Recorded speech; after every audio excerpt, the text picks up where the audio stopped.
Eleanor, I was wondering, do you think I hurt Medissa, saying that stuff to her back there? I suppose you might have. But I was thinking the exact same things you were. Losing a mother. It's always a tragedy. I'm glad you stepped in and stopped her. Thanks. That Eleanor. I swear, she feels way more responsibility for everything than she needs to. You think we need to worry? What if she pushes too far and erupts with malevolence? Malevolence is born out of many things. A prideful ego, the self-righteousness that turns a blind eye to one's inner contradictions. Eleanor's different. She's mindful of her ego, and strives to confront her inconsistencies of character. She has a purity of heart that won't be tainted by the emotions that create malevolence. No other quality is as essential for an exorcist. So she's probably okay? For now, at least. But human hearts can be fickle things. Who knows what the future holds? I doubt you got anything to worry about. For most exorcists, purity is a construct of the Abbey's teachings. But Eleanor, she's the real deal. She's not your average exorcist, I'll give you that. Purity is handy for any exorcist. But more than that, it's a rare and precious temperament for living. Everybody's got an ego and certain internal contradictions to some degree. Facing one's own ugliness in an honest manner is never easy. To be a normal human is to live carrying malevolence.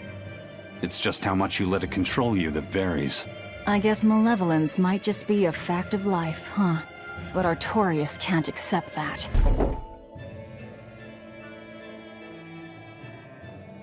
Well, I don't see anything out of the ordinary. Let's slip through town and head for Titania before that changes.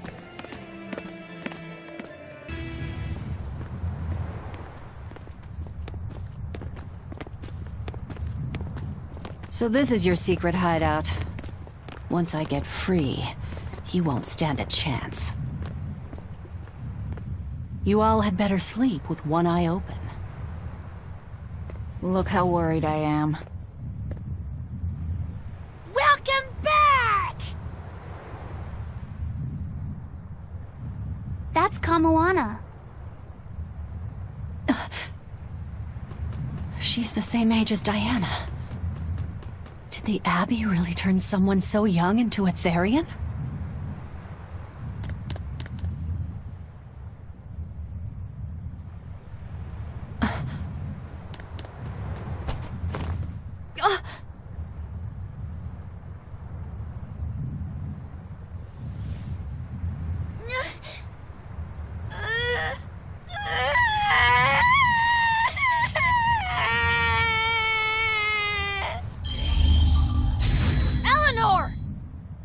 Medissa, please, would you be able to talk to her? Is this a trick? Kamoana may be a Therian, but deep down, she's still a normal little girl who misses her mother. I can't do anything to console her, no matter what I try. But if it were you...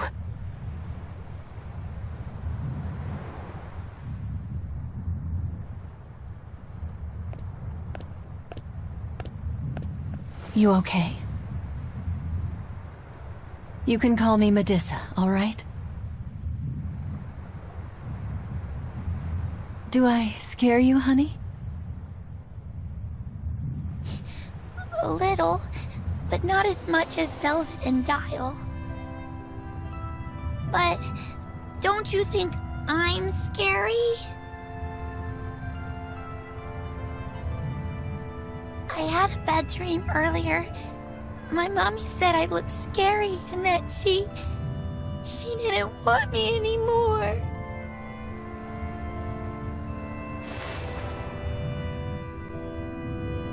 She would never. Your mother would never think that about her daughter. But how do you know? Because I'm a mother too. Mothers always love their children, no matter what. No matter if we die, No matter how the world changes,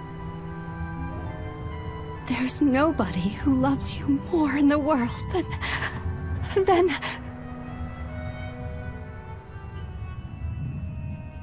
It's okay. You don't have to cry.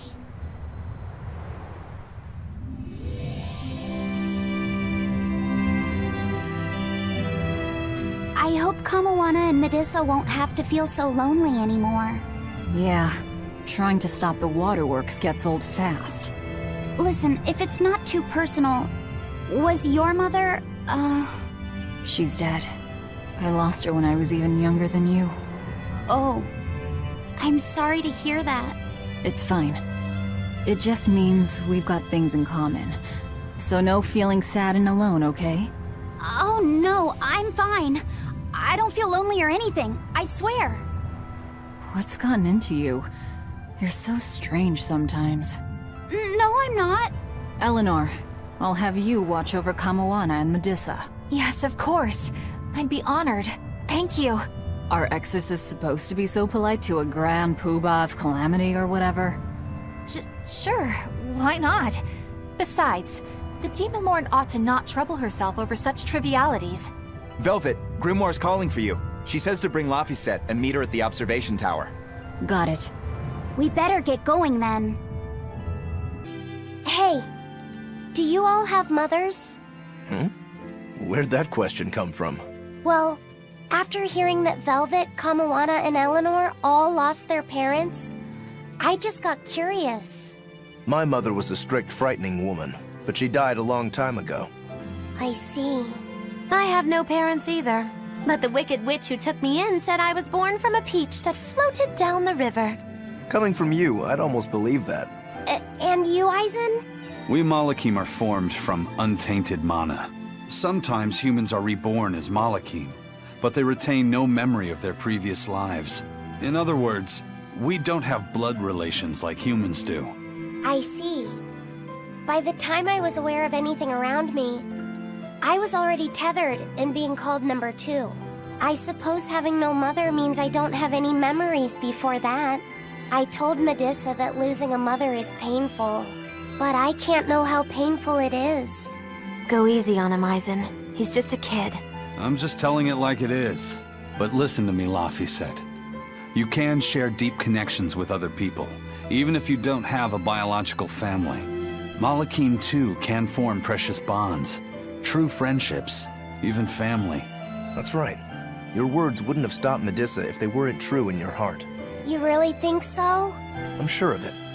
It's far better than being a witch born from a peach. Nonsense! There's no nobler way to be born! I have an everlasting friendship with a dog, a monkey, a pheasant, and Bienfu. I hope he's right. You said that Malakim can have familial ties, but what makes you and your sister siblings if you're not related by blood? Well, a very long time ago, I was born into this world from an Earth Pulse point up on a sacred mountain. I remained in that place for a long while, and then one day, she was born from the very same Earth Pulse point. Before we knew it, we had wound up living together under the same roof. Are 2 Malakim always siblings if they come from the same Earth Pulse point?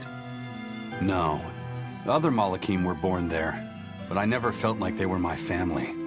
But something, I don't know what, was different with her. If she was sad, I'd feel sad. And if I was happy, she'd be happy too.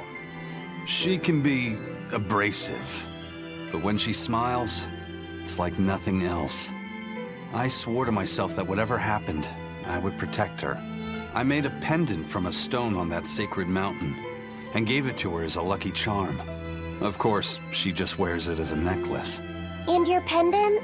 Did she give that to you? She had the same idea I had. She made the pendant herself and gave it to me as a good luck charm. Without either of us having mentioned a word of it beforehand, we each gave each other pendants in the same shape on the very same day. That's when I really knew that what I had felt all along was true. We were brother and sister. Is that her in the picture? Yeah. It's a self-portrait she drew for me on the day I left home. Did you draw her a picture of yourself? No.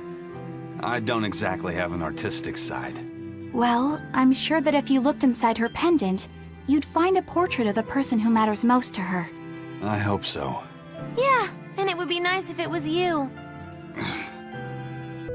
Ah, there you two are. Hi, teacher. Have you made progress deciphering the book? I have indeed. It turns out there was a second counting song. I've already transcribed it. Would you read it aloud for us, child? Okay. When the 8 malevolences overflow, in the culmination of mankind's despair, Innominat will bring an end to all peoples and restore them to time immemorial.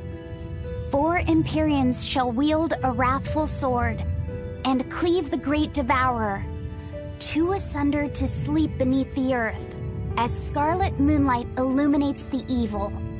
The nameless Empyrean hath one heart. The nameless Empyrean hath one body. Oh, yet more delightful material to keep us awake at night. If I'm understanding this right, it's discussing the specific nature of Innominat? That's what I believe, yes. When the 8 malevolences overflow in the culmination of mankind's despair, Innominat will bring an end to all peoples. So, when the world is at peak malevolence, Innominat will use that power to bring an end to all. Is that it? He's going to wipe out all of humanity? Is that what the Abbey is after? Is that why they've been trying to bring back Innominat? No, Artorias is not that kind of man. His 2 primary ideals are the many over one, and the restoration of order through will and reason. He sacrificed Laufey to protect this world, not to eradicate it. You mean that's who he is as far as you know, yeah? People change, Velvet. Perhaps the shepherd gave up hope. Maybe he lost faith in mankind. Fools prone to sin, endlessly generating malevolence.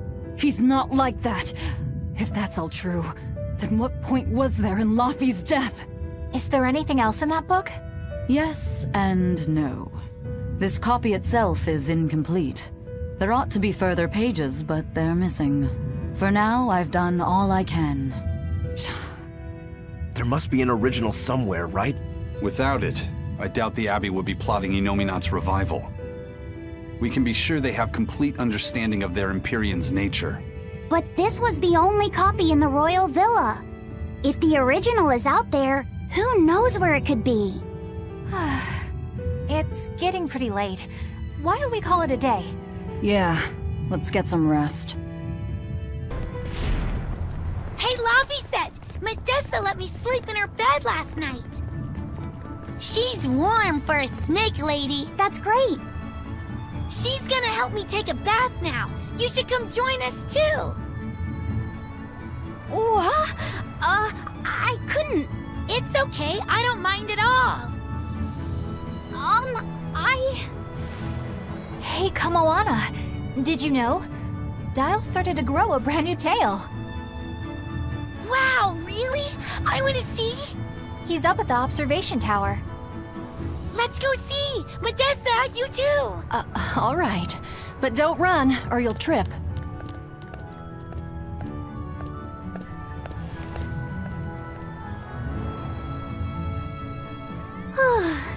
Thanks, Eleanor. I appreciate it.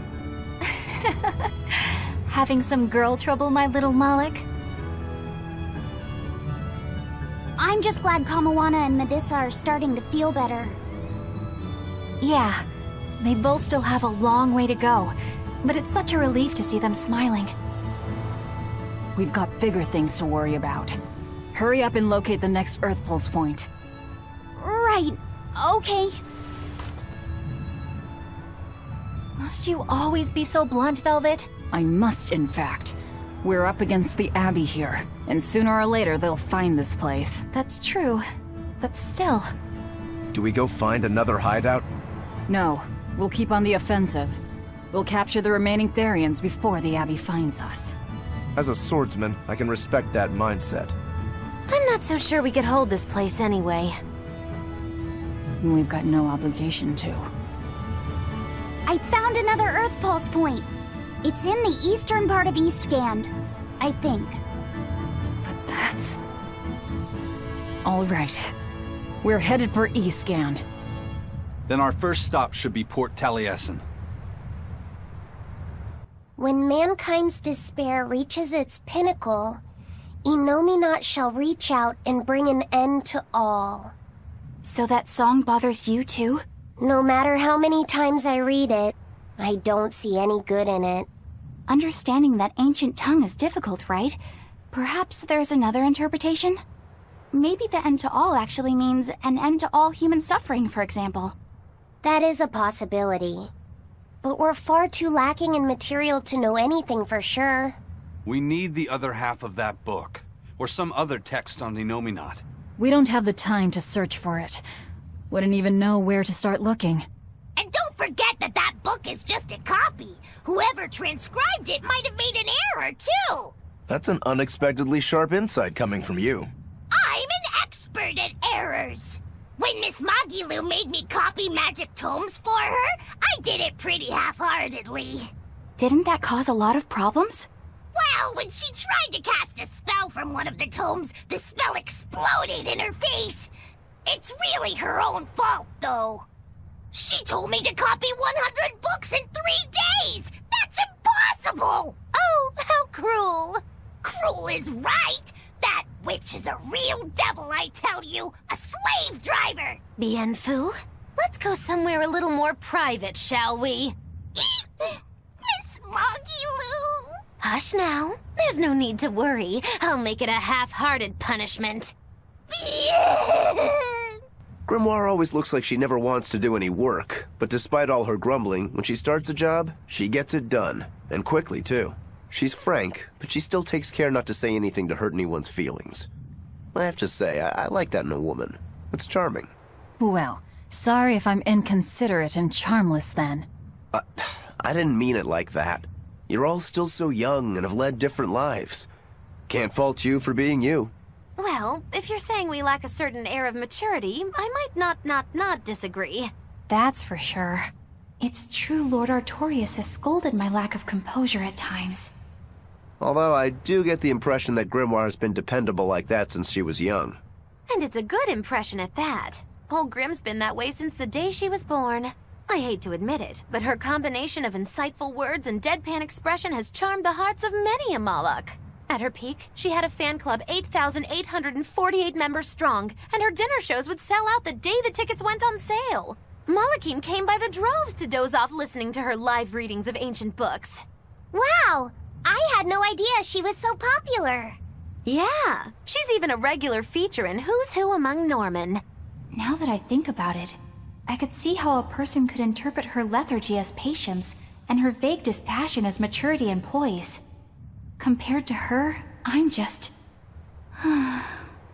Were you just trying to imitate her? No, I didn't mean to. Whether you meant to or not, that kind of felt like her just now. I can see it in you, waiting to be awakened, that sophisticated charm. Me? Sophisticated and charming? I don't know. Try talking like her. You know how she lets her sentences trail off. This is your make-or-break moment here. All right. I think I know what you mean. Here goes nothing. Oh... What do you think, Laphicet? Do I sound like her? It feels a little off, but you're definitely doing it. I think.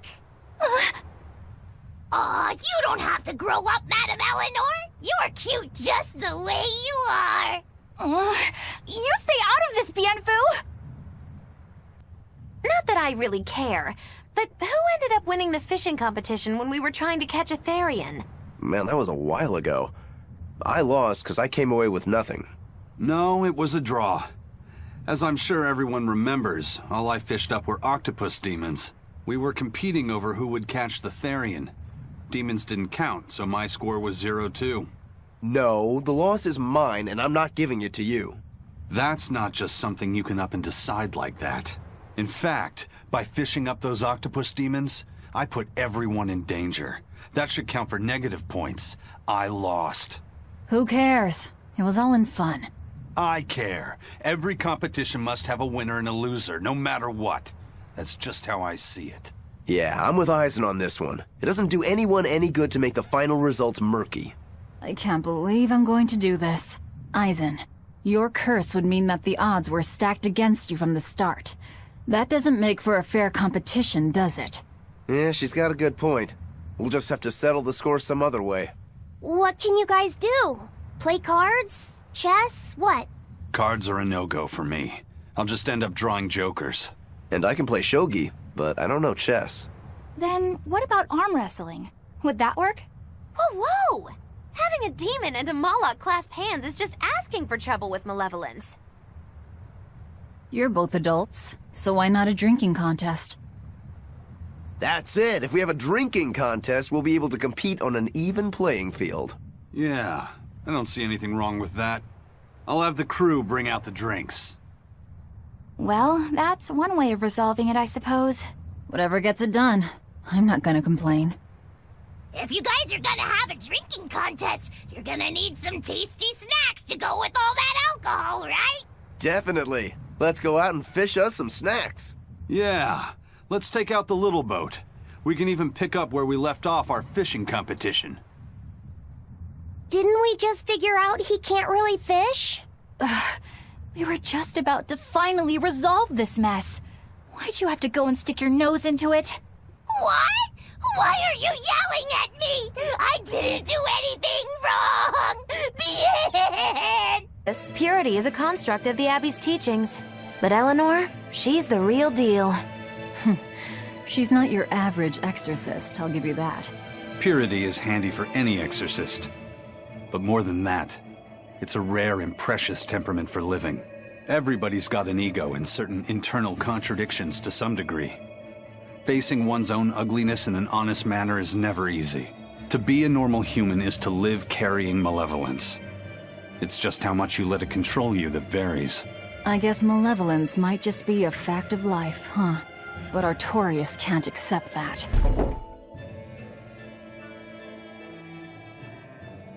Well, I don't see anything out of the ordinary. Let's slip through town and head for Titania before that changes.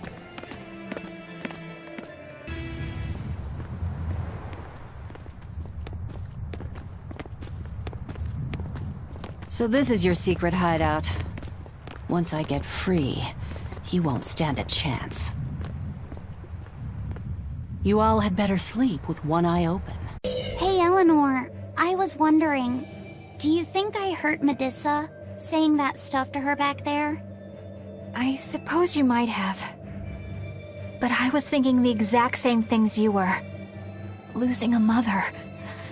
It's always a tragedy. I'm glad you stepped in and stopped her.